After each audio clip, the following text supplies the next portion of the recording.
presume that your presence here tonight means that Noam Chomsky needs no introduction. You know who he is, and that's why you're here. All the same, I think I need to comment briefly on the unique person that he is. There is no other internationally renowned linguist in the US who has been such an outspoken critic of the US state and particularly its foreign policy over the last 30 years. At the same time, there is no other internationally famous critic of the US state who is at the same time such an internationally respected linguist. It is a measure of the man's uniqueness that he can draw 500 people to a linguistics lecture at the University of Ulster on Tuesday night and, 350, 400 here to a political meeting in West Belfast tonight. However, there are some who would point to this combination of interests as a way of disparaging Noam Chomsky. They hint that he would be a much better academic if he would only stay away from such extremist politics, that somehow he is less acceptable as a linguist because of his outspoken and independent criticisms. To hint that is the first step in marginalizing Chomsky, pushing him beyond the pale of respectability and acceptability. I'm not exaggerating here. The man who can draw large crowds to his political meetings in numerous parts of the world, who has probably directly addressed more students in the US than any other living person, is usually ignored by mainstream television networks in the US, and his books are usually not reviewed in the major US newspapers, not even the more liberal ones. Ladies and gentlemen, Noam Chomsky. There's a standard view of the current moment of world history. It's so familiar that it doesn't need elaborate citations. The major idea is that history is converging towards an ideal of liberal democracy and classical free markets, which are sometimes even called the end of history. This will be the triumph of the principles of Adam Smith and Thomas Jefferson and other libertarian heroes. A second related thought is that we have just emerged from a cosmic struggle, the Cold War, in which these ideals have been triumphant and vindicated. And we are now therefore entering a new world order in which what we say goes, as George Bush put it proudly during the Gulf War, and what we say, he added, is that the nations of the world are drawn together under American leadership to achieve the universal aspirations of mankind, peace and security, freedom, and the rule of law. Recall that these impressive words were proclaimed while yet another third world country was being smashed to bits for the crime of disobedience. That was precisely the crime of Saddam Hussein, who remained a great friend and ally of Douglas Hurd, George Bush, and all the rest, as long as he was just torturing dissidents and gassing Kurds. I won't illustrate these standard views at length, but just to select a few typical examples almost at random. The New York Times proclaims that America's victory in the Cold War was a victory for a set of principles, democracy and free markets. The world has learned that these are the wave of the future, a future for which America is both the gatekeeper and the model. In the Gulf War, George Bush was guided by a solemn principle, namely the sanctity of international borders. Educated opinion quite generally agrees. So take, for example, a highly respected scholarly study of the Gulf War by two University of London professors, just appeared, Lawrence Friedman and Ephraim Karsh. They open by praising, I'm quoting them, praising the scope and originality of our analysis and its high level of scholarship. And from this august pinnacle, they explain that the United States and the United Kingdom fought in the Gulf to uphold the rule of law in international relations. George Bush was a crusader for the cause of international norms of decency. There is, in fact, a huge clamor in the West chanting similar odes to our magnificence. Self-adulation is not a commodity that's in short supply among the powerful and the privileged, but there are peaks, and we're at the moment at one of the triumphalist peaks. Well, the reality that we see around us looks a bit different from all of this. First, as far as democracy and free markets are concerned, they're considered a threat by the rich and the powerful. They're considered a danger to be overcome. The Cold War was real enough, but it should be understood in quite different terms, I think. And as for the rule of law, the guiding principle of the famous New World Order, it requires a certain amount of audacity to take its guardian to be the only head of state in the world who stands condemned before the International Court of Justice for conducting international terrorism, this meaning on a vast scale, wholesale international terrorism, not the retail kind that makes the front pages, namely his terrorist attack against Nicaragua. The judgment of the World Court was, of course, rejected with utter contempt by the United States and its allies. This same crusader for international law opened the post-Cold War era by invading Panama, vetoing 2 Security Council resolutions with the help of Britain, installing a client regime that can only be maintained in power with American guns, as Washington fully realizes, and who then reacted to Iraq's invasion of Kuwait a few months later in fear that his old friend Saddam Hussein might mimic what Bush had just achieved in Panama unless the United States and the United Kingdom moved quickly to block the threat of negotiated withdrawal, facts which are incidentally conceded even by the most extreme apologists, Professors Friedman and Karsh, for example.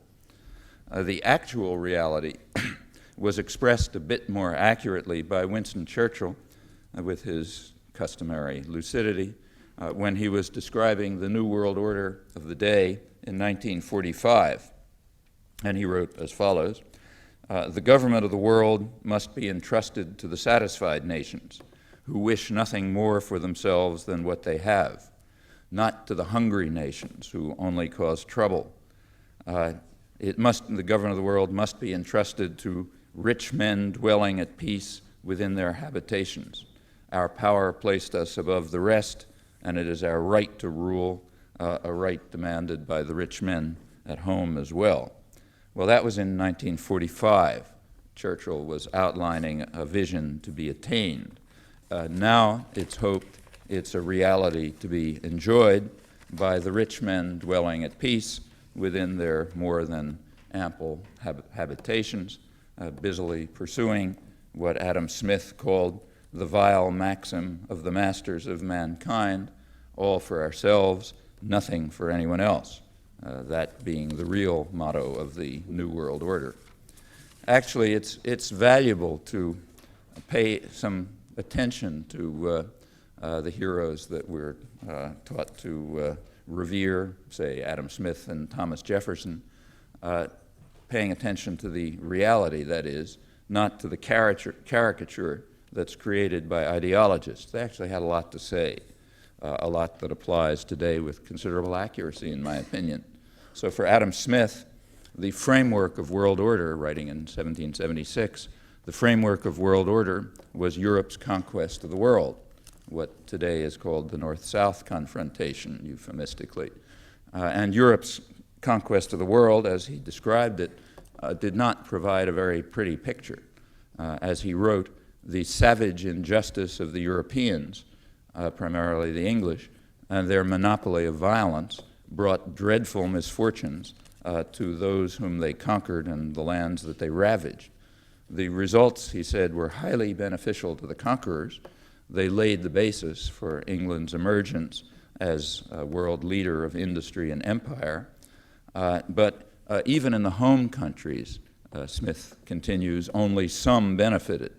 Primarily, I'm quoting him now, primarily the merchants and the financiers, who were the principal architects of policy and whose interests were peculiarly attended to, as he put it, but not the farmers, the urban workers, the poor, the great mass of the population.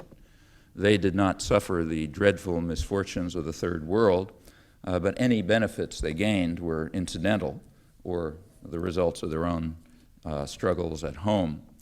Smith, in 1776, presented what we would nowadays call a class analysis of empire, and it doesn't take much imagination to apply the same analysis elsewhere, including Ireland.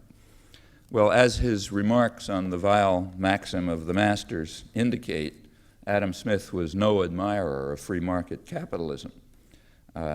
If the vile maxim is allowed free rein, he wrote, the resulting subordination of labor will turn working people, quoting him, into creatures as stupid and ignorant as it is possible for a human being to be. Therefore, he continued, in any civilized society, the government must intervene to control the grim workings of the invisible hand. In fact, the architects of policy didn't need his advice about the dangers of capitalism. They have always, from early England up till today, they have always called upon state power to protect them from the destructive effects of the free market, just as Adam Smith described. As for Thomas Jefferson and other 18th century libertarians, they were opposed to absolute power, power which is not accountable to the general public. Now, in their day, the absolute power that they saw around them and therefore confronted or called for confronting was the absolutist state, the church, the feudal system, slavery with some ambiguity. They did not observe a later development, namely industrial capitalism, with its unprecedented, centralized, and unaccountable power over investment decisions, production, consumption, commerce, every aspect of life, over resources, and so on. That's a new form of illegitimate power, far beyond anything that was contemplated by the classical libertarians. And anyone who takes their thinking seriously will be a dedicated opponent of this new form, later form of unaccountable absolute power, namely modern centrally managed state capitalism, in particular its newer transnational forms, which are even more absolutist in character. Well, let me put these crucial matters to the side for a moment. I want to come back to them. And let's take a look at the Cold War. The origins of the Cold War give a rather good insight into what it was all about, which in my opinion is quite different from the standard story, and I think it's revealing to think it through. Let's take the analysis by George Kennan. Kennan, as you know, was one of the leading architects of the world order that was constructed right after the Second World War, but he also happens to be a respected diplomatic historian. His major work is a multi-volume study of Soviet-American relations, kind of a standard work, and in it, find my notes, which I've naturally lost. In it, Kennan describes the origins of the Cold War, which he traces to 1918, January 1918, when the Bolsheviks disbanded the Constituent Assembly.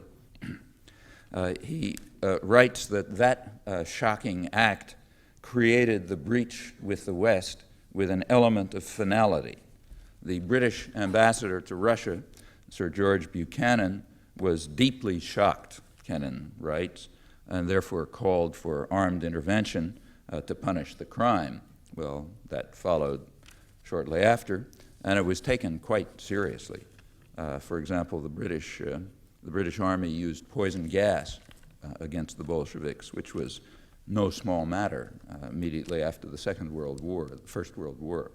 That was regarded then as the ultimate atrocity.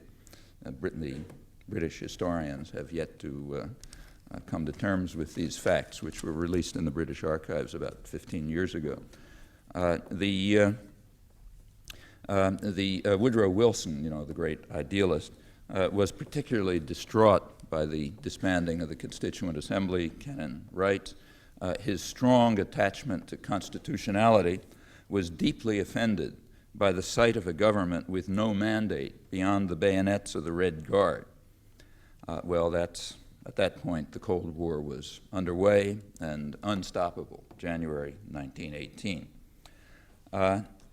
Actually, history was kind enough in this case to construct a controlled experiment for us to be able to evaluate just how seriously to take all of this impressive rhetoric.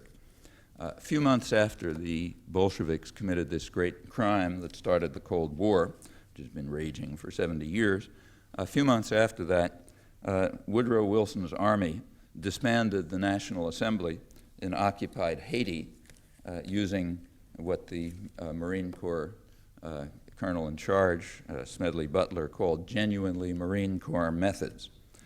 The reason was that the Haitian National Assembly had refused to ratify a constitution written by the invaders, which would have allowed U.S. corporations to buy up Haiti's lands and turn the country into a U.S.-owned plantation. That was a problem, but a Marine-run plebiscite remedied the problem shortly after. Under Washington's guns, the U.S.-written Constitution was indeed ratified by 99.9% of the votes, with 5% of the population participating. Franklin Delano Roosevelt later took credit for this, but falsely, it appears. Gone from what is called history is the restoration of slavery by the Marines, Marine Corps massacres and terror, dismantling of the constitutional system, the takeover by U.S. corporations, which did turn it into a U.S.-owned plantation with consequences that last to today, pretty much as in the Dominican Republic next door, where Wilson's armies were only a shade less destructive because the racist barbarism of the old Indian fighters didn't reach such extreme levels when they were confronting what they called spics instead of niggers. Also gone is the establishment of the National Guard, state terrorist force of a kind familiar elsewhere, that has kept its iron grip on the niggers ever since, with U.S. support, as in the Dominican Republic and many other places. I should stress that official U.S. doctrine, now well documented from the declassified record from about 1945, official U.S. doctrine for Latin America is that the security forces must be under the control of the United States. Doesn't matter much what the government is doing. If the security forces are under control, they'll take care of any untoward actions on the part of the civilian authorities. That was reiterated strongly during the Kennedy administration and by the Kennedy liberals, I should say.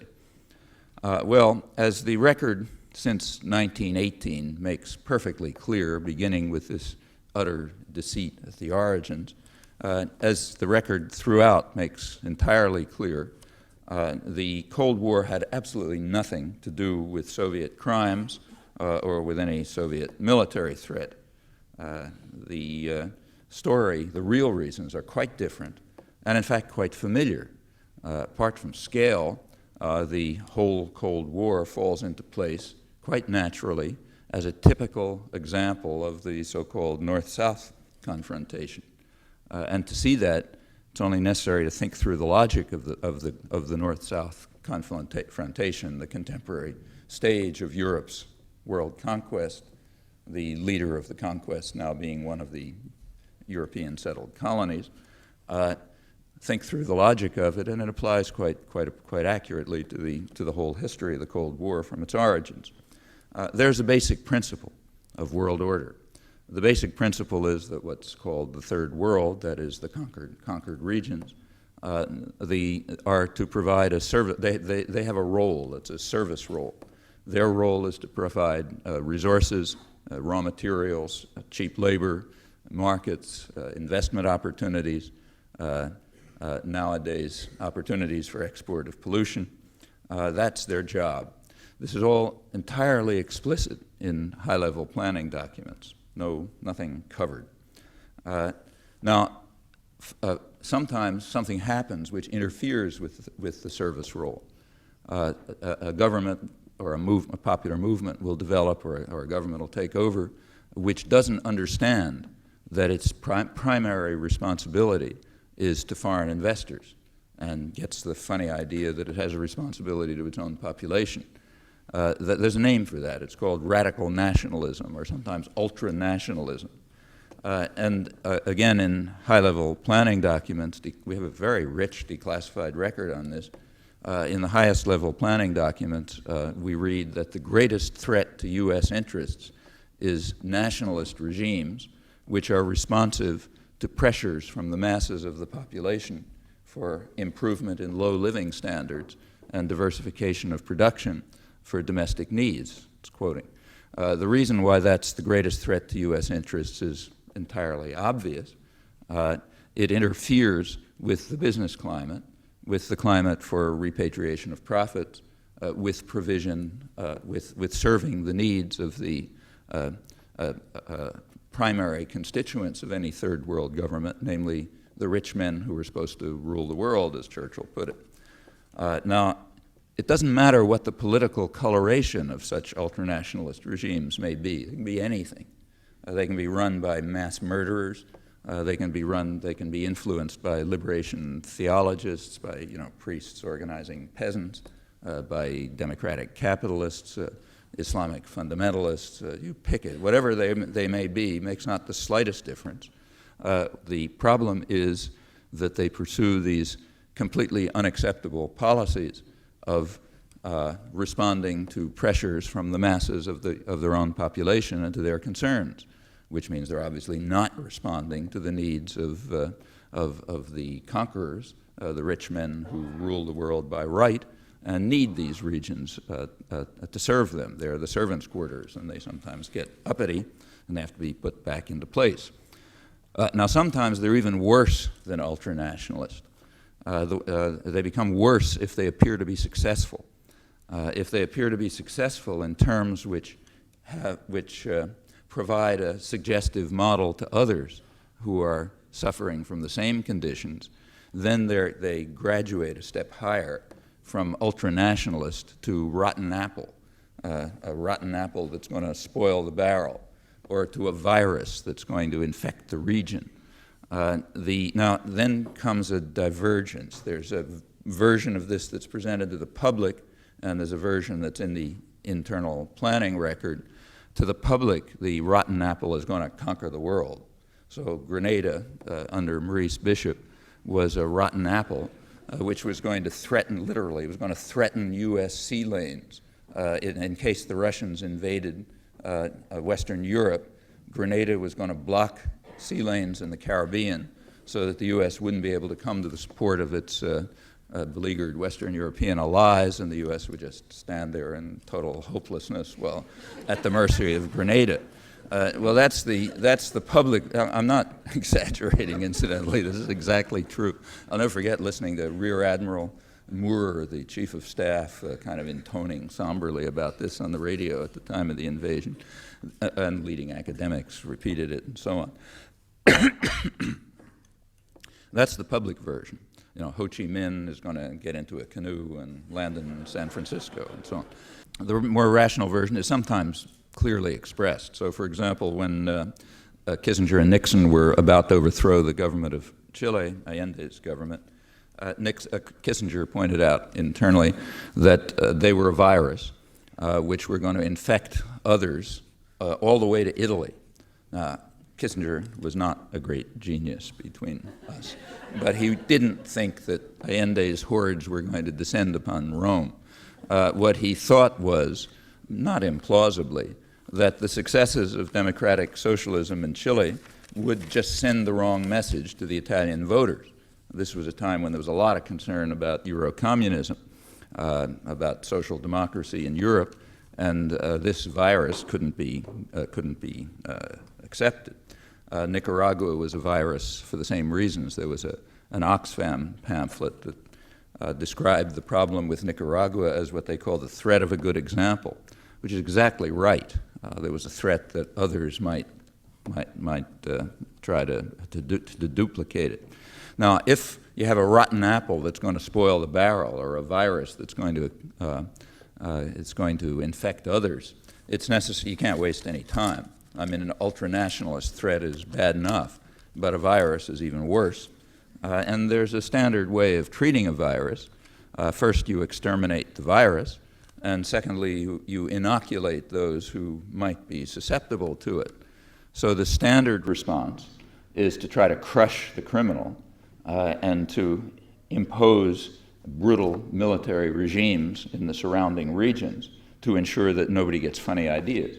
That's a pattern that's happened over and over again. So say when Cuba was a virus back in 1960, the US, first of all, invaded and then launched the world's greatest campaign of international terrorism. There's just nothing remotely to compare with it, unless maybe it was exceeded by the Nicaraguan terror, in order to crush the virus, along with an economic embargo and strangulation and so on. And it also moved very quickly to inoculate the region. So the Kennedy administration, in a historic decision, shifted the mission of the Latin American military. Notice that if you can control the military as is required, then you can shift its mission. Shifted the mission of the Latin American military from hemispheric defense, which was a hangover from World War II, to internal security. And internal security is just one of those euphemisms that means war against your own population. That was followed by the establishment of neo-Nazi style national security states all over Latin America, the big one in Brazil, and then spreading effect elsewhere, one of the cases of the domino theory that really worked, to try to inoculate the region from the spread of the virus, the threat from Cuba. And other techniques are used as well. Well, that's the basic structure of the Cold War, of the North-South conflict. If you look at the Cold War, you find it fits into that pattern very, very naturally, scale aside. It's unique in scale, of course, but has the same structure. The Eastern Europe, Russia and Eastern Europe, are the original Third World, even in pre-Columbian times. Back in the 15th century, Eastern and Western Europe were dividing, in fact, on a fault line that runs right through Germany. The West just beginning to develop, the East underdeveloping and becoming its service area. And that split continued right into the early 20th century. Eastern Europe stagnated, even continued to decline. It was deeply impoverished Third World, most of it, especially Russia, right into the early 20th century. The Bolshevik Revolution extracted from the Third World a very big sector, not Grenada, but a big part, a major service area for Western Europe. Therefore, came under the control of an ultranationalist regime, which therefore had to be crushed. And worse, this ultranationalist regime was a rotten apple. It was influencing others. There were others who got the idea that, especially in the colonial world, that they might do the same thing. And this was well understood, and it was the fundamental reason why the intervention was necessary. Actually, that's even recognized today by the better diplomatic historians. So the leading diplomatic historian in the United States, John Lewis Gaddis, is kind of on the liberal side, in a recent book in which he reviews the history of the Cold War, says that the intervention, the Western intervention, meaning invasion of Russia in 1918 and 19, was justified, as he puts it, in defense against the revolution's challenge to the very survival of the capitalist order. In other words, by carrying out internal changes within Russia, they were threatening the survival of the world capitalist order, of the world imperial system.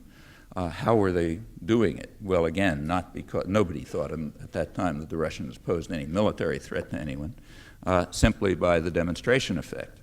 And that was well understood. Furthermore, the threat extended to the home countries as well. Woodrow Wilson's Secretary of State, Robert Lansing, said at the time, secretly, but we now know about it, said that the Bolsheviks seek to make the ignorant and incapable mass of humanity dominant in the earth. They are appealing to the proletariat of all countries, to the ignorant and mentally deficient, who by their numbers are urged to become masters, a very real danger in view of the process of social unrest throughout the world. Woodrow Wilson was particularly upset that, as he put it, American Negro soldiers returning from Europe might be infected by soldiers and workers' councils in Germany in 1919. He said that he had heard that Negro laundresses were demanding more money, saying from their mistresses, saying that the money is as much mine as yours. Things were, really beginning to fall apart. Right over the Irish Sea, Lloyd George established a commission about Welsh miners, which concluded that the Bolshevik Revolution was, I'm quoting it, inflaming the hostility to capitalism that has become part of their political creed, grave danger that had to be contained. So it was necessary to impose pretty harsh repression in the home countries as well, as in fact was done, and also to somehow crush the virus. Now, the worst problem, of course, was in the Third World. There you really had to tighten up. The first place where the United States and the West were able to act on this policy was in Italy in 1922. Italy was regarded as about half Third World at the time. In 1922, Mussolini marched on Rome and established the rule of the black shirts, destroyed the unions, dismantled the parliamentary system, imposed the terrorist fascist rule. That was welcomed with great enthusiasm in the West,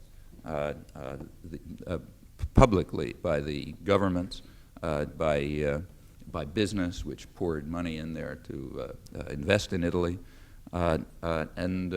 This continued right until the 1930s. The reason was explicit. The reason was that this was the only way to bar the spread of Bolshevism.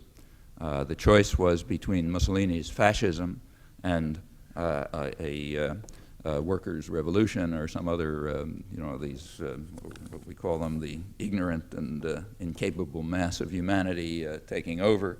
And given those choices, naturally, we had to support fascism under the rule of that admirable Italian gentleman, as Franklin Delano Roosevelt called him in the mid-30s. Hitler was supported for exactly the same reason.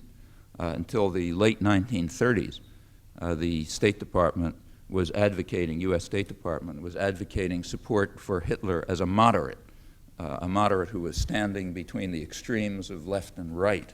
That's one we've heard a lot of lately. Hitler was standing between the extremes of left and right. He was a moderate. I'm quoting the State Department in 1937. Fascism is a natural reaction of the rich in self-defense when the dissatisfied masses, with the example of the Russian Revolution before them, swing to the left. Fascism must succeed, or the masses, this time reinforced by the disillusioned middle classes, will again turn to the left. This is all State Department, 1937. You'll notice the kind of vulgar Marxist rhetoric, which is very standard in internal government documents and in the business press, because they all see themselves as fighting a vicious class war. Other people aren't supposed to, know these things, but they're fighting a class war, and therefore they kind of read like a Maoist pamphlet with, the values reversed. But the policies that were adopted, namely containment and, if possible, rollback, that is, getting rid of them, are exactly the policies that were picked up after 1945 under different pretexts. And again, business agreed. There was U.S. business investment declined in the 1930s throughout continental Europe, stagnated in England, but it rose very rapidly. In fact, increased by about 50% in Germany, where the investment climate was improved and the moderate was in control and labor was crushed. and the threat of the ignorant masses was contained. Well, these policies were picked up instantly right after the Second World War. Actually, while the Second World War was going on, 1943 in Italy, the United States moved in and basically reinstated the fascist structure, and that happened all over the world, a big story which I don't have time to go through now.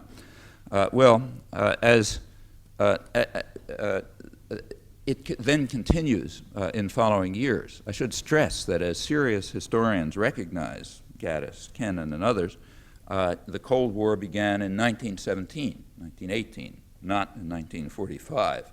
And whatever one believes about the later period, there was no military threat whatsoever up till the Second World War, but the virus had to be contained and, if possible, destroyed, and the region had to be inoculated by support of fascism, for example, in Europe, exactly the policies that were picked up as the Second World War came to an end. Now, by that time, the rotten apple had grown a good bit larger, had included large parts of included East and some parts of Central Europe. That lopped off another traditional service region for the West, cutting off access to resources and investment opportunities and so on, another traditional part of the Third World. And what's more, the ability to spoil the barrel also increased. As President Eisenhower put it, the communists are able to appeal directly to the masses. His secretary, John Foster Dulles, deplored the communist ability to get control of mass movements, something we have no capacity to duplicate. The poor people are the ones they appeal to, and they have always wanted to plunder the rich, Dulles said. This is all internal discussion. That's the main problem of world history. The problem is that they're trying to plunder those rich men dwelling at peace within their habitations who are supposed to run things, and the communists somehow can appeal to them.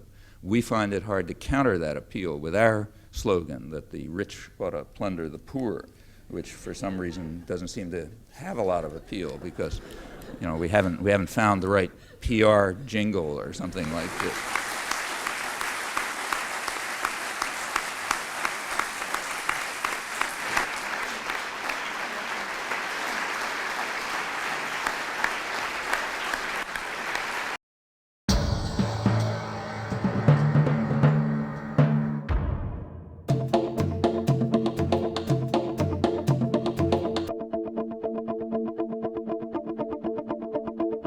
In July 1945, the war still going on, there was a major study, secret of course now, public, declassified. There was a major study of the State Department and the War Department which warned of what they called a rising tide all over the world, wherein the common man aspires to higher and wider horizons. That's what underlies the threat of ultranationalism. Now, what about Russia?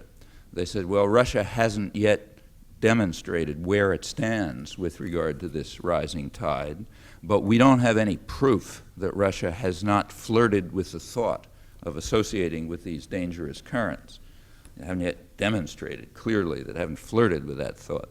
Therefore, we can take no chances, and the study recommends that we have to surround the Soviet Union with military bases, everywhere, and also deny them any access even to warm water. We deny them even any control over the Dardanelles, their one warm water access. The planners who proposed this were concerned that this proposal might look illogical, but they concluded that it's what they called a logical illogicality. You got to think about that.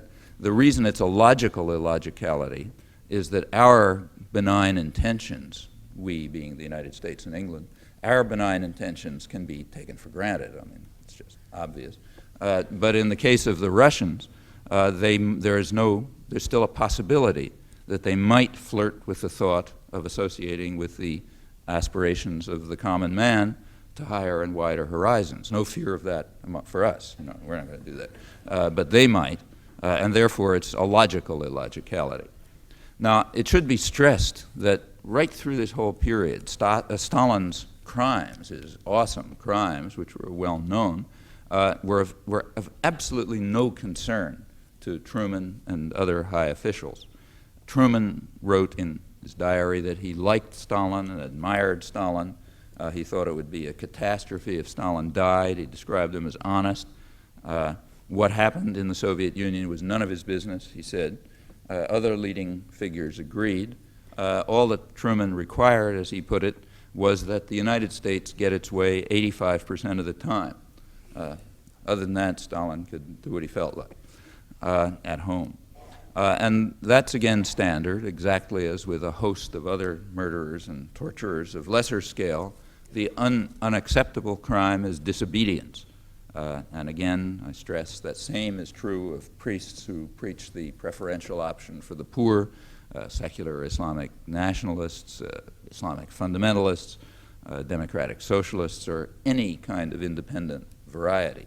That's the logic of the Cold War, exactly as it's the logic of the North-South conflict generally. Now, Russia was so big and powerful that this particular case of the North-South conflict took on a life of its own. But other than that, it falls into the general pattern.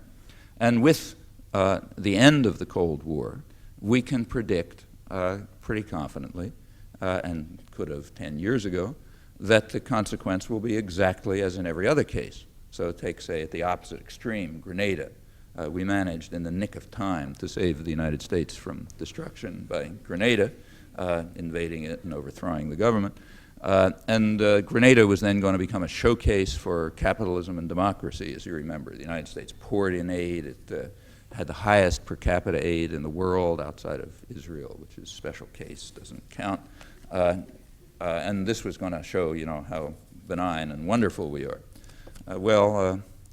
You can have a look at Grenada today. It's a total ruin.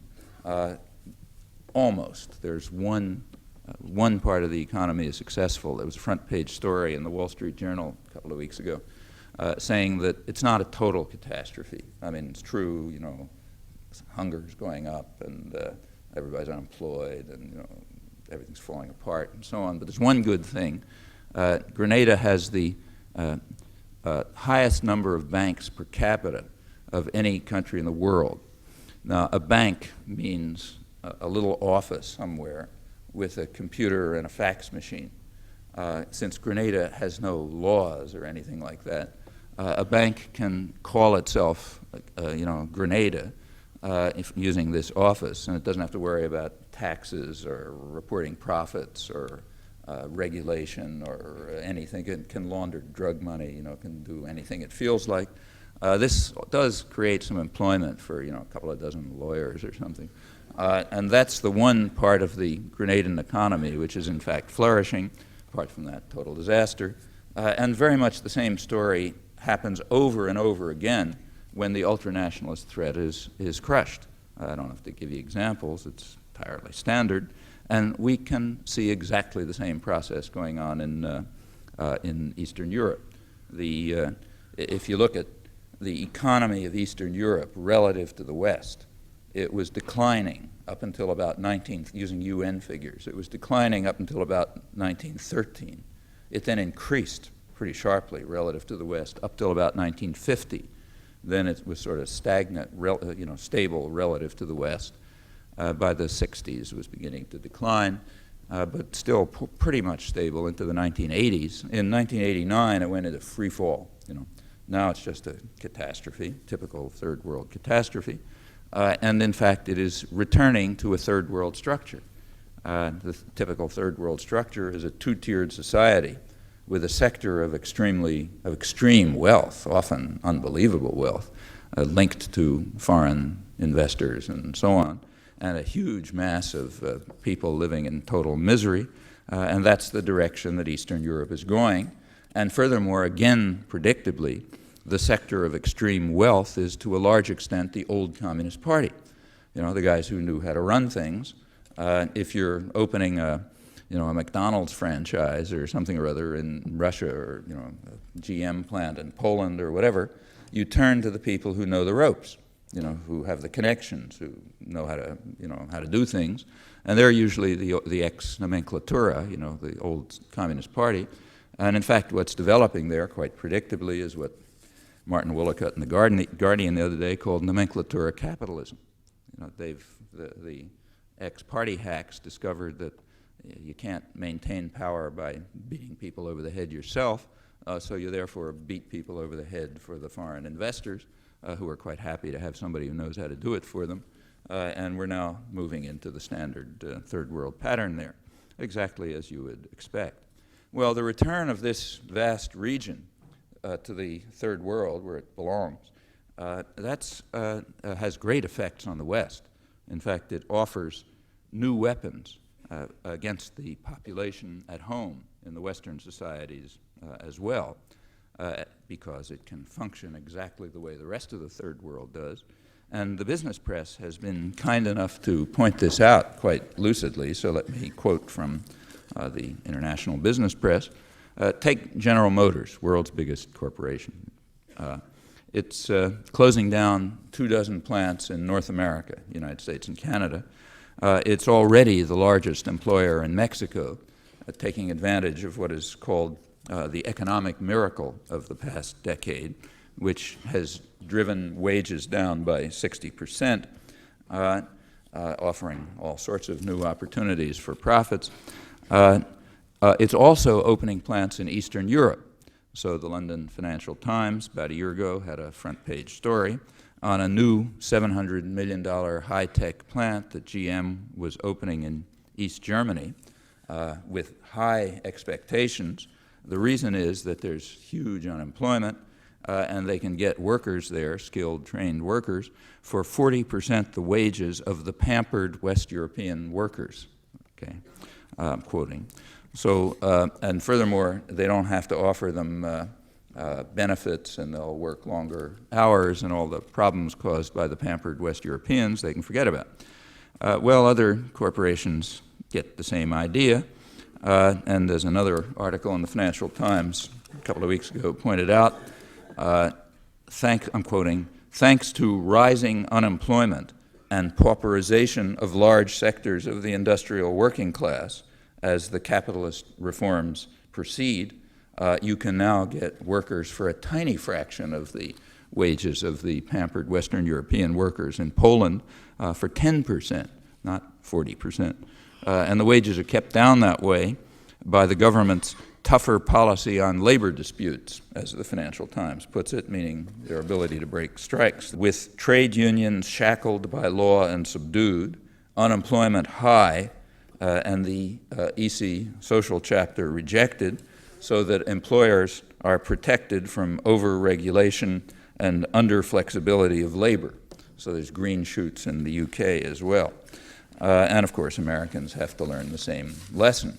The basic idea has been quite clearly expressed by business leaders. For example, Harry Gray, who's the CEO of United Technologies, major U.S. conglomerate, who explained about 10 years ago that we need a worldwide business environment that's unfettered by government interference, such as package and labeling requirements and inspection procedures to protect consumers, meaning that the overriding human value, the only real human value, is profit for investors. Everything has to be subordinated to that, and the government isn't supposed to interfere to prevent that development. Now, Harry Gray doesn't object to certain kinds of government interference. For example, the kinds that keep his corporation alive. The corporation's an offshoot of the Pentagon system. It's publicly subsidized, wouldn't exist if it wasn't for a vast public subsidy fed through the Pentagon system. And that's typical. The neoliberal rhetoric is to be very selectively employed as a weapon against the poor. The wealthy and the powerful will continue to rely on state power, as they always have done back to 17th century England. So under the Reagan years, for example, needy mothers with children, for them, aid declined rapidly, but aid for needy executives rose to new levels. That actually is the In this context, we can understand quite well what the current so-called trade agreements are about. Agreements like GATT, or in North America, NAFTA, the North American Free Trade Agreement, what they're intended to do, and again, this is said pretty frankly, is to freeze in place these developments so that in case there is what's called a democracy opening, that is, the danger of some democratic movement developing, people won't be able to modify these successful institutional structures. Once it's written into international treaties, they become quite hard to change. And one can easily understand why democracy is so feared, not only in the third world, but at home as well. And there is a theory about it. Again, it's not a secret. The theory has always been, I'm quoting, that the general public are ignorant and meddlesome outsiders who must be put in their place. And their place in a democracy is to be spectators, not participants in action. Since it's a democracy, they have a role. Their role is to select, to lend their weight to one or another member of the responsible men, as they're called, representatives of private power, so they can lend their weight to one or another of these representatives to lead them every once in a while. That's called an election. And then they're supposed to return to their personal concerns. They are the ignorant and incapable mass of humanity, as Robert Lansing put it, Wilson's Secretary of State, and they have no other function. It's too dangerous to let them get out of their place. Well, that's the progressive end of the spectrum. I happen to be quoting from Walter Lippmann in his progressive essays on democracy. There's a spectrum. And at the reactionary end, we have, say, the Reaganites, who reject even the spectator role. Their picture is the population has no right even to see what's happening. The more liberal and open-minded people say they have a right to see but not participate. So when under the Reaganites, for example, you had unprecedented recourse to censorship, clandestine terror operations. They're clandestine to make sure that the public doesn't know about them. Clandestine operations are only targeting the domestic population. Everybody else knows about them. And a whole host of other devices to ensure that the powerful holy state is not troubled by the rabble. And Reaganite radical statists raised this to new peaks. Notice that these trade agreements like NAFTA and GATT provide a move towards the reactionary end of the spectrum. They create a system in which the public is totally unaware of the decisions that are affecting their lives. These agreements have large-scale effects, but nobody knows about them. Very few people can have any idea what's happening in the GATT negotiations, let's say. You have to be a specialist to figure it out. And in that manner, that and other respects, we can approach what has always been the ideal, namely formal democratic procedures, but devoid of any threatening substance. So citizens not only do not enter the public arena, but scarcely even have an idea of the policies that will shape their lives, and don't even know that they don't know. The ultimate in destruction of democracy, carried to new levels in the New World Order. Well, always structures of governance have coalesced around concentrations of domestic power. In recent years in the West, that's been primarily economic power. And that process continues too. One major phenomenon of the past years, particularly the past 20 years, has been what's called the globalization of the economy, say shifting production to high repression, low-wage areas and so on, which accelerated a lot in the last 20 years. And that has consequences. One consequence is that, in fact, new governing structures are developing to serve the interests of the transnational corporations and investment firms that dominate increasingly the world economy. And again, the business press is quite frank and forthright about this. So about a year ago, the Financial Times in London, which is the world's best business newspaper, described in a lead article what it called the de facto world government that's taking shape with its institutions, the IMF, the World Bank, GATT, the G7 meetings, the EC executive, the European Community executive, and so on. These new governing institutions are to serve the interests of the transnational corporations and investment firms and so on, private economic power, so-called, of course, state-subsidized, which run the world economy. That's one consequence of the globalization of the economy, the creation of new governing institutions which have the inestimable value that they are that they're not only immune to public pressure, this rising power of the masses and all that business doesn't influence them, but the public doesn't even know what's going on in them. Again, just as in GATT, you can hardly know what's going on inside the IMF or the World Bank. No way to find out, again, unless you're a specialist, and even then. That's one consequence of the globalization of the economy. A second consequence, very visible, you don't have to walk more than a few steps from here to see it, a very visible consequence of the globalization of the economy is the globalization of the third world model. That's a natural consequence of the globalization of the economy. If you can shift production to high repression areas, to these places where there's these green shoots, like huge masses of starving people and powerful police forces to keep them under control and so on, that makes a large part of the domestic population just superfluous for production. Incidentally, they're increasingly becoming superfluous for consumption as well. In a more national economy, you needed the domestic poor to sell your goods. So Henry Ford was a great innovator. He recognized that if he wanted to sell cars, he had to pay workers a living wage, so he actually raised wages. That was necessary in a more national economy. It's much less necessary in an internationalized economy, a globalized economy. Production can be shifted to high repression areas, and it can be directed to the international rich men, the wealthy classes internationally. Again, that's a lot easier in the modern period when things can shift around freely. Nobody knows whether this is really going to work, but that's the model that's developing.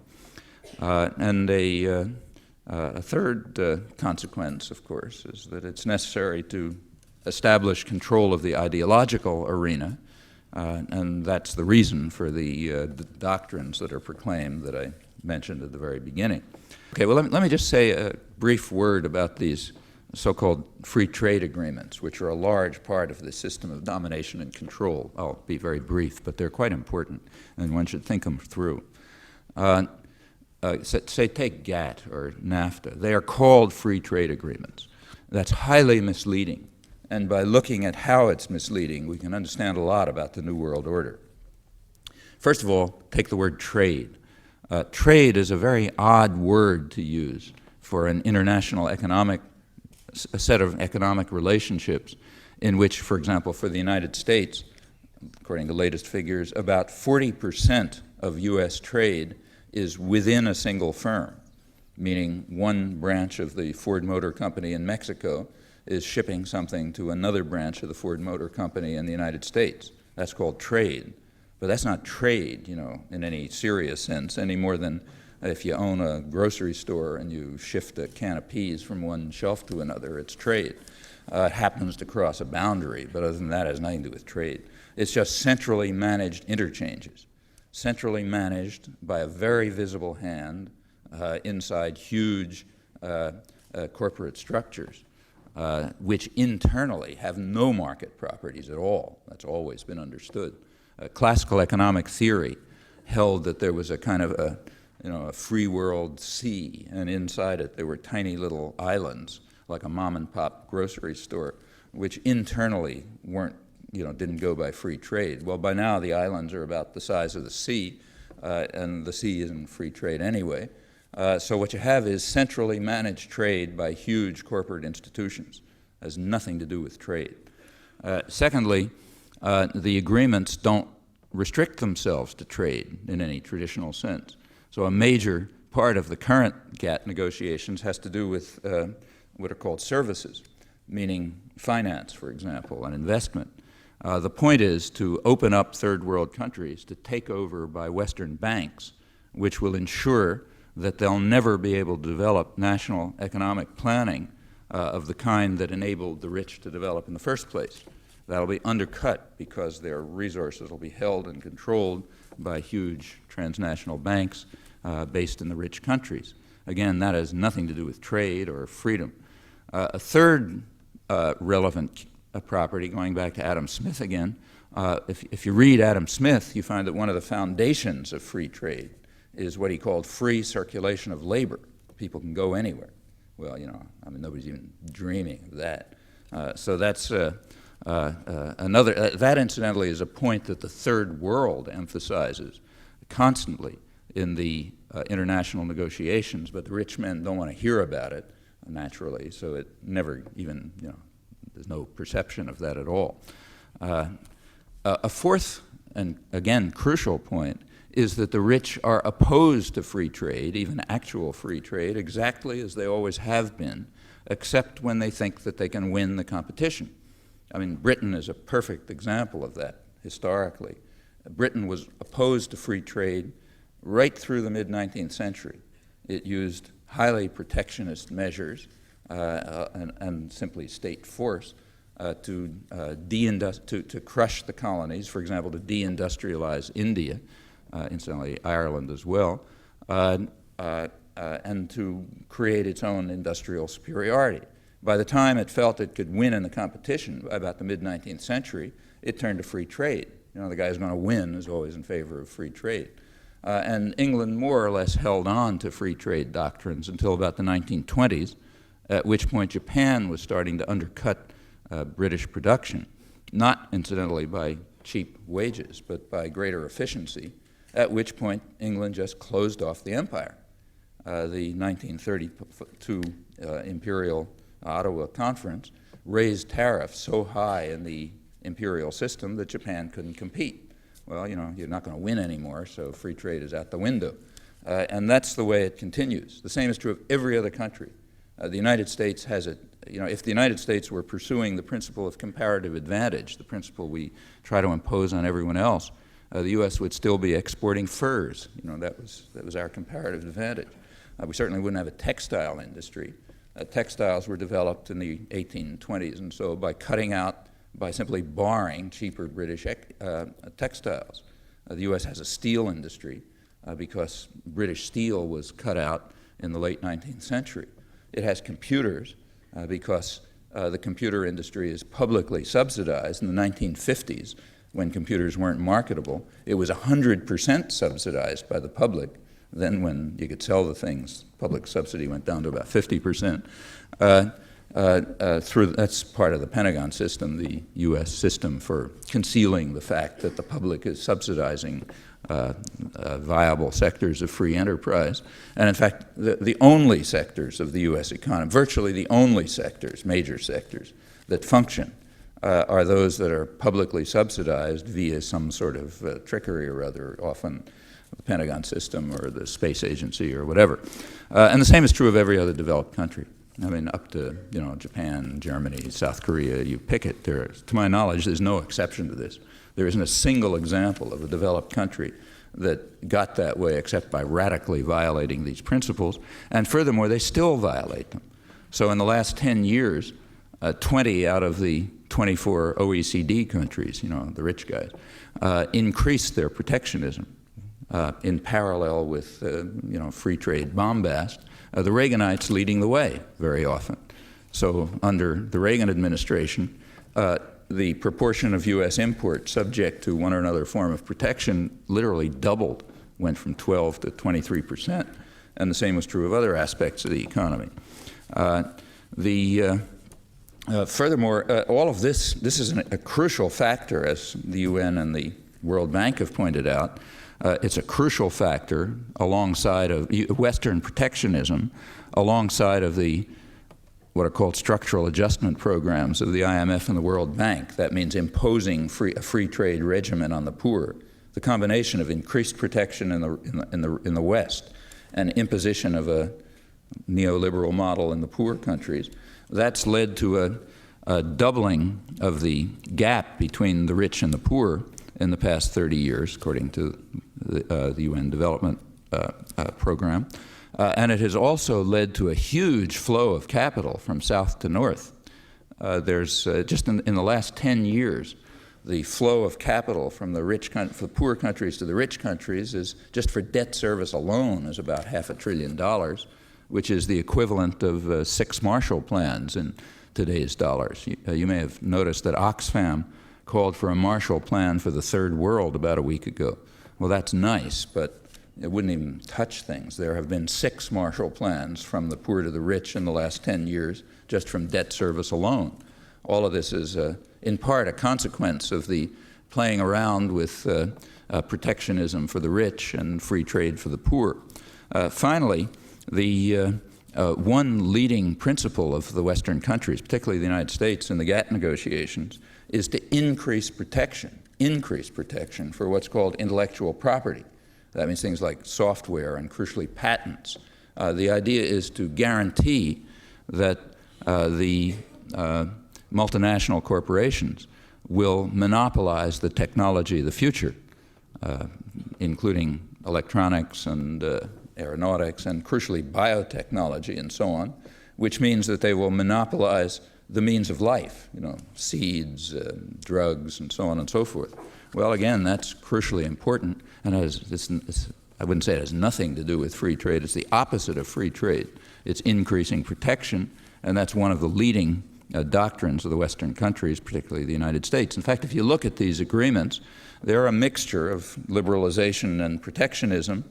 They go far beyond trade, and they're designed for and by the rich men who are supposed to rule the world. The fact of the matter is that neither at home nor abroad does the real world even begin to resemble the dreamy fantasies that are now fashionable among the intellectual class about history converging to an ideal of free markets and democracy for which America is the gatekeeper and the model.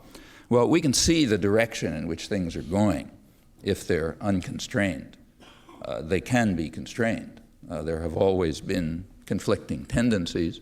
There are these tendencies. There are the tendencies of the ignorant and meddlesome outsiders to meddle more and to impede these processes and to take affairs into their own hands.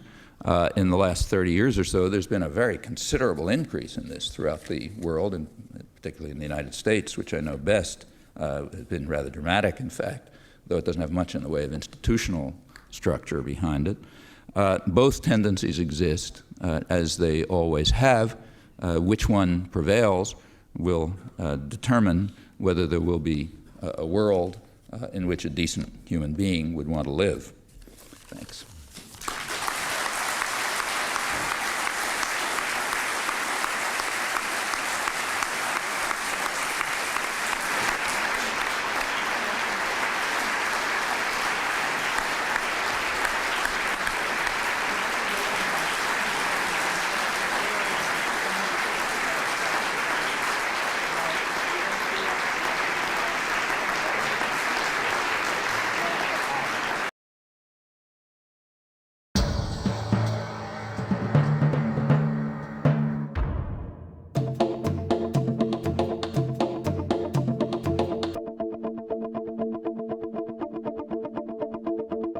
I'd like you to address your comments on the latest world crisis, Yugoslavia, because in Socialist Worker we've discussed it, and we're against the Owen Vance plan, we're against the troops going in, because, well, 3 reasons, I'll keep very brief.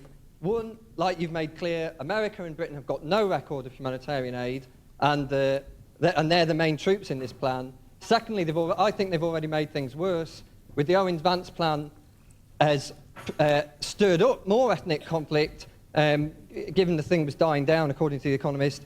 And thirdly, I think that the planned intervention is going to push the ordinary person in Yugoslavia back behind their nationalist rulers and make a genuine settlement of the area harder to come by. So, I'd like to hear your view on that one. You could be right. I think it's very uncertain. And I think, trying to predict something like that is, pretty low probability judgment. My own low probability judgment, for what it's worth, is that for the moment, the least horrible of a set of extremely horrible options And I don't say the best because it's so bad you can't use that word, but the least horrible for the moment is something like the Vance Owen plan, and with a peacekeeping force. It'd be nice if you could get only troops from places like Luxembourg and so on, which don't have, too much likelihood of pursuing their own national interests, in the hope that somehow that'll damp down the troubles, provide a safe zone for what's left of Bosnian Muslims, maybe create the possibility of a multi-ethnic force developing that could do local patrolling and so on, and then hope that probably most plausibly within the framework of a broader European settlement, one of the, this I think has some relevance to Ireland too, in the context of EC, the European Community, there's a centralization of authority at an executive level, the kind of thing I was talking about, but there's a competing tendency towards regionalization, which I think is pretty healthy actually. There's a lot of ugly things, but in general it's quite healthy. And that opens the possibility that many of these conflicts that have arisen within nation-state systems, which are very brutal systems, part of the reason for the extremely violent history of Europe over the last centuries and the savage injustice of the Europeans that Adam Smith wrote about, which has got worse in a couple hundred years after. Part of the reason for that is that Europe was the leader in imposing the nation-state, which is a very anti-human structure, and it takes extraordinary violence to impose it. And it could begin to break down a bit in the context of the increasing regionalization. And in that framework, you can imagine federal arrangements and regional structures and so on. Maybe a long-term hope would be for the EC to accept not just Slovenia and maybe Croatia, the rich areas, but all the parts of the former Yugoslavia as associates in parallel, and to become involved in a serious way in constructive development programs there, which is not impossible. It was done to a certain extent with Spain and Portugal and Greece before they were brought into the EC. And in that context, it's possible that, especially that can go in parallel with multi-ethnic policing forces and other intercommunal arrangements and a dampening down of the current violence, it's conceivable that something decent could emerge from it. I don't think this is very high probability, frankly, but I don't know of any better option. You have a middle management of the new order, which, as far as I would be concerned, would be the people who would have molded my mind from I was a child, right? That would be teachers and so on. And you even mentioned people who have written history which actually supports and praises people. So looking at it from my standpoint, that is people who are working at my level, trying to mold me, if they're the first line of attack that I meet as a child growing up, what then should we as a community be doing to try and turn people like that and to develop our own self-confidence, to develop a world that suits ourselves? Well, I don't think there's much hope in influencing what you might unkindly call the commissar class to change their position on things, because they have a stake in it. In fact, the reason why they made it to that position is because they were willing to serve power. There's good reason why intellectuals tend overwhelmingly to be subordinate to power. It's almost a tautology. The ones who refuse to be subordinate to power don't become what we call intellectuals. They become taxi drivers or something like that.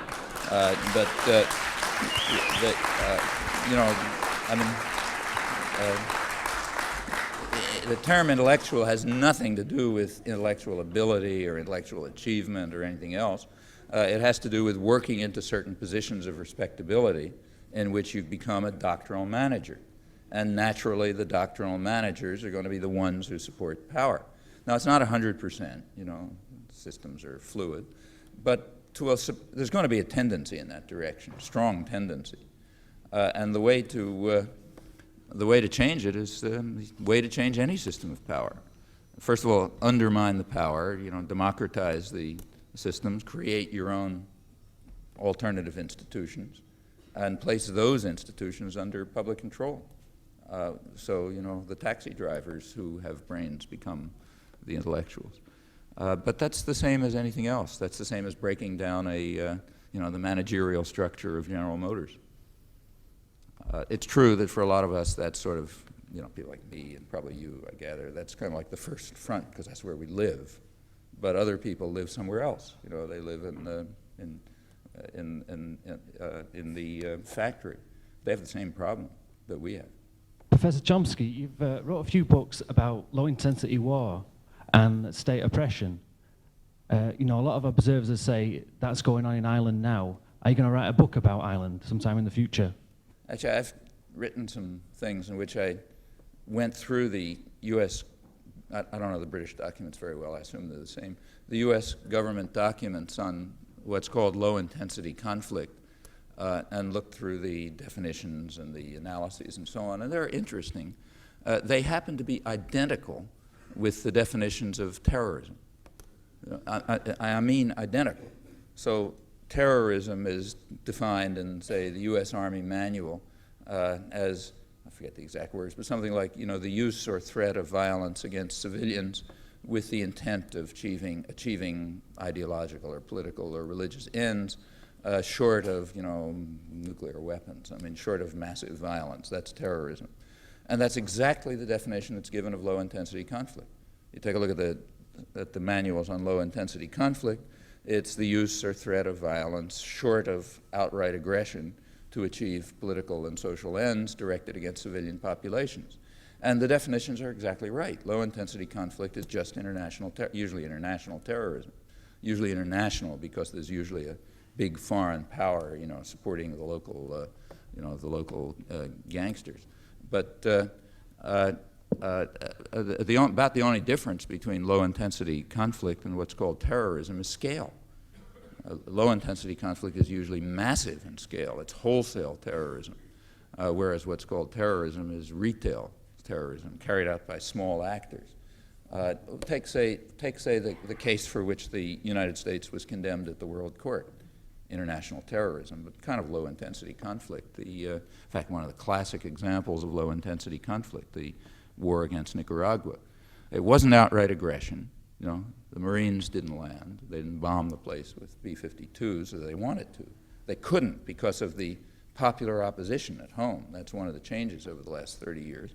So they couldn't do what John F. Kennedy did in South Vietnam, just blast the place to pieces. They had to go to low-intensity conflict, which meant, and look closely at what it meant, the Contra forces, the U.S. terrorist forces attacking Nicaragua from across the border, were directed by Southcom, the U.S. command in Panama, as the chief general who was then moved over and became NATO commander said, and they were directed to attack what he called soft targets, not, I'm quoting him, not to duke it out with the Sandinistas directly, meaning don't attack military forces because they can shoot back, attack soft targets, okay? Soft targets means things like health clinics, schools, agricultural cooperatives, and so on. Well, after this congressional testimony was given by General Galvin, the head of Southcom, the Southern Command in Panama, the press didn't say anything funny about it, I just reported it, but the human rights groups picked it up. America's Watch protested to the State Department and asked, is this really our policy? And Charles Redmond, who's the State Department spokesman, said, yeah, that's our policy, and furthermore, it's correct. He said agricultural cooperatives the people in agricultural cooperatives have arms to defend themselves, and therefore they are legitimate military targets. So therefore we can go in and blow up an agricultural cooperative. Well, America's Watch pointed out that by the same logic, Palestinian terrorists could go and attack an Israeli kibbutz, let's say, but there was never any answer to that. It was interesting. There was very little comment, but notice that sort of makes the point. Low-intensity conflict is just international terrorism at a large scale. Michael Kinsley is center-right, far left. And he's considered sort of like the conscience of the New Republic, which is the liberal journal and so on. He had a response to this. He said that we shouldn't be too quick to condemn the State Department for authorizing attacks on soft targets, on agricultural cooperatives and so on, that is international terrorism. We shouldn't be too quick to condemn it because he said we have to carry out what he called a cost-benefit analysis. We have to weigh the amount of blood and violence put in with the likelihood that democracy, you know, what we call democracy, will come out at the other end. And if the amount of blood and gore going in and the amount of democracy, as we judge it, at the other end is coming out as a favorable balance, then the cost-benefit analysis says that this is legitimate.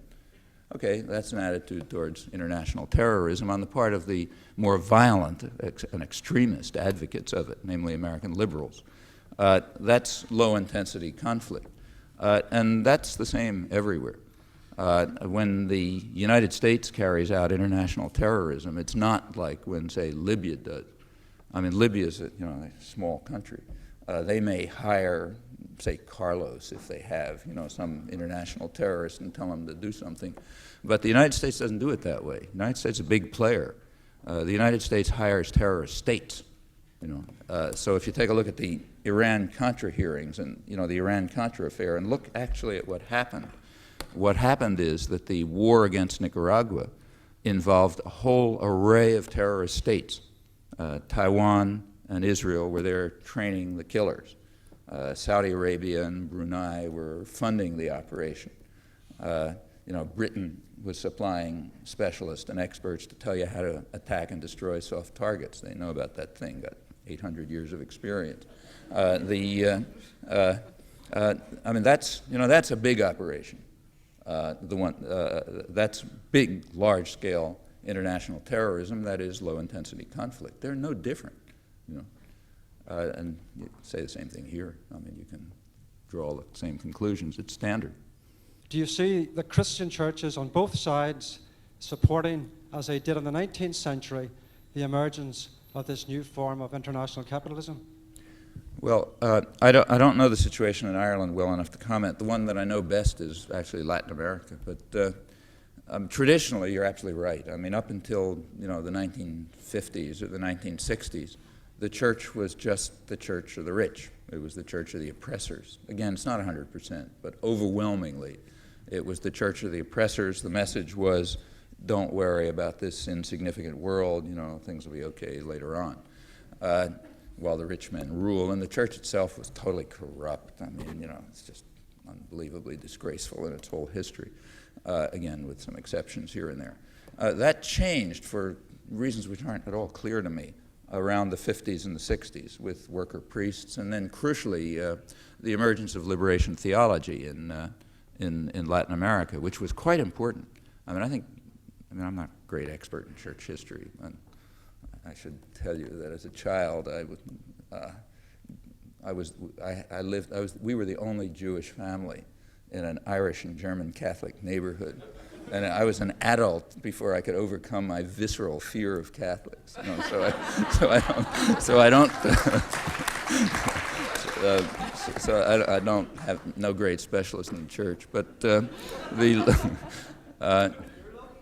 yeah, right. When liberation theology became significant, especially in the 60s and the 70s, it was really a historic change in the church. I mean, and the Medellin and Puebla bishops' conferences were extremely important events. That's when the so-called preferential option for the poor was adopted officially, and it had a tremendous effect.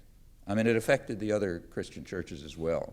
At least in the United States, the effects of liberation theology were very widespread across the Protestant churches as well, including the fundamentalist evangelical movements, which are split on this issue. I mean, on the one hand, they'll provide witnesses for peace. On the other hand, they provide, right-wing crazy, all with a lot of commitment, So it's, but and in fact, the war that the United States fought in Central America for the last 10 years, since 1980, was to a very significant extent a war against the church. It's not an act, I mean, I think it's very significant that it began, you know, it sort of really took off with the assassination of the Archbishop Romero. And the decade came to an end with the murder of the 9 Jesuit intellectuals. That symbolized what was going on. I mean, these were the people who were leading the way with a lot of intelligence and tremendous courage towards organizing the poor to take things into their own hands. They were creating the rotten apple. And that led to an extremely savage reaction with hundreds of thousands of people slaughtered, not just killed, you know, but tortured and murdered and mutilated Pol Pot style, because you got to teach them a lesson. And it's in fact continuing, because you really have to drive that lesson home. And it's striking to see, the Vatican, very unfortunately, though Pope John XXIII gave a tremendous impetus for this to everybody's surprise, the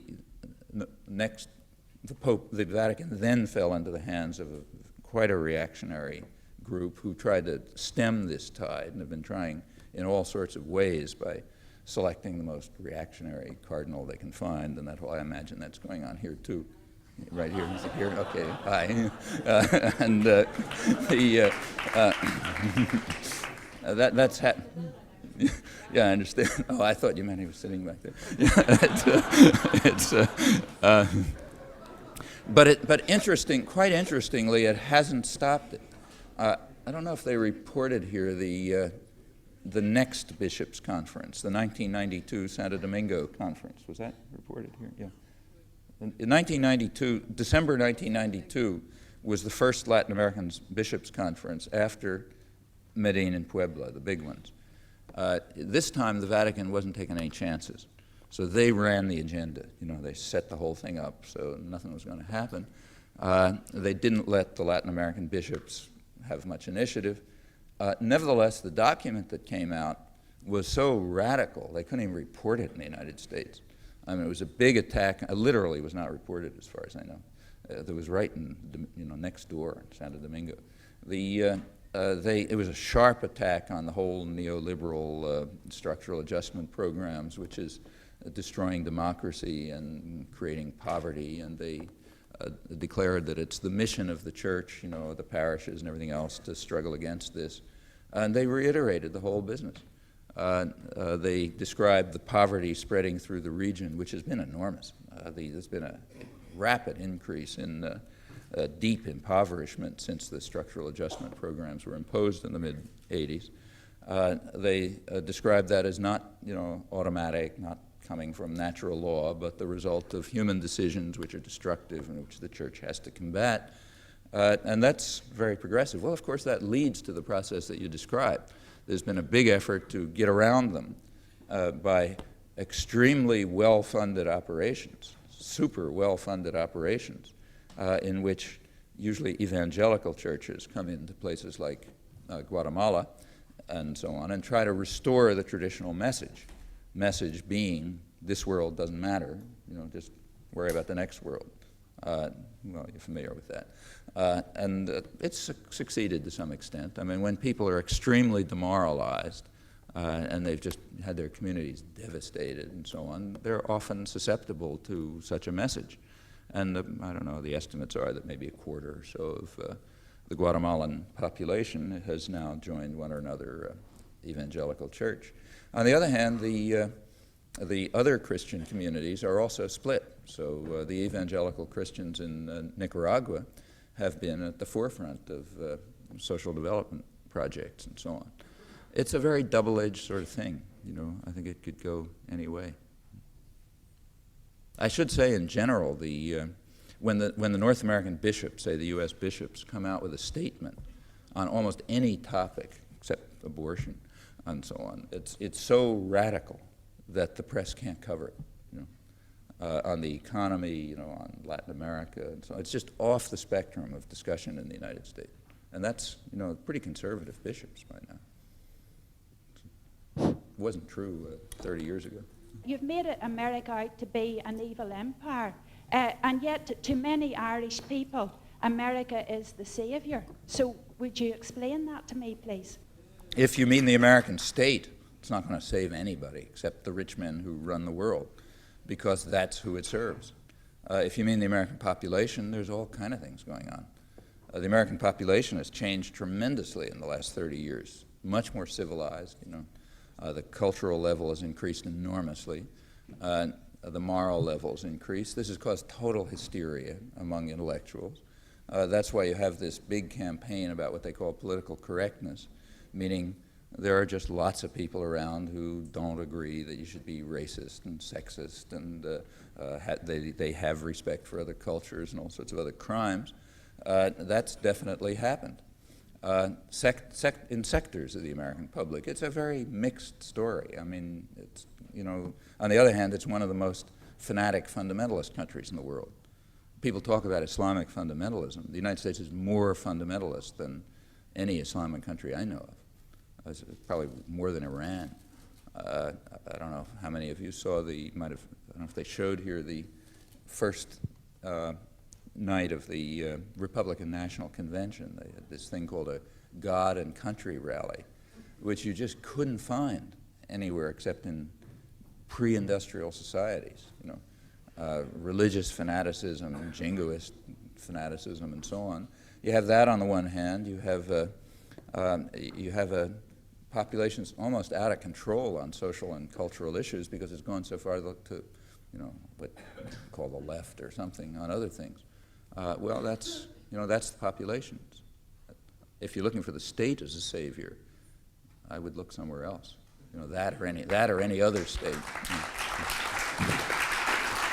Would you comment, Professor, on the development of the movement for ethical restriction or control of multinational investment, and how this can be exploited by oppressed peoples in third world countries?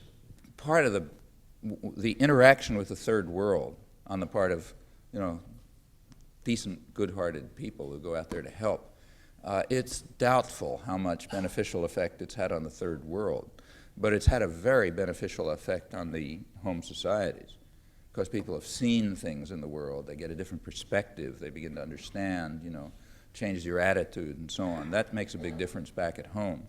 And things like ethical investment, I think, are like that. I mean, its net effect on investment is very slight. I mean, there really is no such thing as ethical investment. Business ethics, is like a contradiction in terms. You can't have it. It's all robbery. The only question is what form of robbery it is. You can have ethical robbery and unethical robbery, but not much else. On the other hand, just to begin to think about the issues is worthwhile. In the economic developments that we're talking about here this evening, that it is documented that it is women who are becoming more and more exploited economically. Oh, of course. Absolutely. The preferred workforce is women who are driven, who are simply driven off the rural areas or, urban slums, and who will work for extremely low wages under impossible conditions and will die after a couple of years, and then you replace them by other women. I mean, that's been going on to an enormous extent. The case of biotechnology, if in a way, is a bit more subtle, but quite important, and it also involves women crucially. Part of this current effort to increase protectionism through GATT, that is to protect intellectual property, a large part of it is directed towards control over seeds and drugs. Now that's a big thing, in comparison to controlling seeds and drugs or animal species and so on. Electronics is like a frill. These are the means of life, right? So it's a huge business. The Western corporations expect to make a mint out of it. I mean, they're talking in terms of hundreds of billions of dollars of profit yearly from taking what they're really doing is taking the lore of the third world, accumulated over thousands of years of experience, plant breeding, selecting herbs, and so on and so forth, taking that lore, robbing it, they don't get anything for it, making slight modifications through biotechnology and cloning new species and new seeds and so on, forcing them back on the third world so that people have to pay royalties when they replant their crops and so on, and then making hundreds of millions of billions of dollars of profit yearly from this. This is a huge business for the future. Well, where do women fit in? The people they're robbing are mostly women. I mean, the agricultural and medical lore of the third world is mostly women's lore. I mean, for millennia, women have been in charge of, in most countries, in selecting plants, determining where they can grow, teaching all this stuff, finding the herbs that do something or other, teaching this stuff to their daughters, It's been something that's been going on forever, in human history. And of course, it's totally unvalued. Its value is considered zero, partly because it's third world, but even more so because it's women in the third world. One of the reasons why, quite standardly, in a third world country, when scientific methods of agriculture are introduced, yield declines. That's continually been noticed. One of the reasons is because all this lore is destroyed. There's some good studies on this. There's a couple of recent studies about, say, Liberia, which has been under U.S. control for a long time, where they came in with scientific methods of agricultural development. Happened in Haiti, too, and quite commonly. Yield declined, everything's subject to disease and so on. Well, when you look closely, as some ethnobotanists and others have done, it's because the women and their daughters and so on who've worked all this stuff out over the centuries, or actually over the millennia, have learned that, on this side of the hill, you can plant this particular kind of grain, when the sun is coming over here, but under a rock on the other side of the hill, you have to plant a different kind of grain, and so on and so forth. And that turns out to be extremely efficient agriculture, also with great diversity, so it's not subject to massive plague, diseases, and destruction. Well, of course, all that stuff is wiped out when the scientific guys come in with the bulldozers and smash everything and plant clone crops from the West, and yields go down. They're subject to disease. You have to have huge amounts of fertilizer and pesticide, ecological destruction, and so on. That's primarily involving women, in fact. There's plenty of things like this. The same is true in the arts. So take a look at the difference between arts and crafts. It's a curious distinction if you look at it. For most of human history, art was done by women, like textiles. Well, that's not called art. That's crafts. It only becomes art when it's done by men and, in fact, done individually. So crafts are some denigrated thing. There's tons of stuff like this. Feminist scholarship has brought a lot of it out. But as far as I can see, it can all be said quite simply. I don't think it needs the intellectual resources of feminist scholarship. That I'm quite skeptical about. I think a lot of new insights have been brought about by this kind of work. But again, like just about everything else we understand, it seems to me kind of on the surface. Once you see it, once your prejudices are broken and you look, it's all obvious. Breaking the prejudices is no simple matter. That's a big problem. Over 25 years, what will Western capitalism do with this very virulent strain of rotten apple, which has become almost immune to antibiotics and whatever else has come along?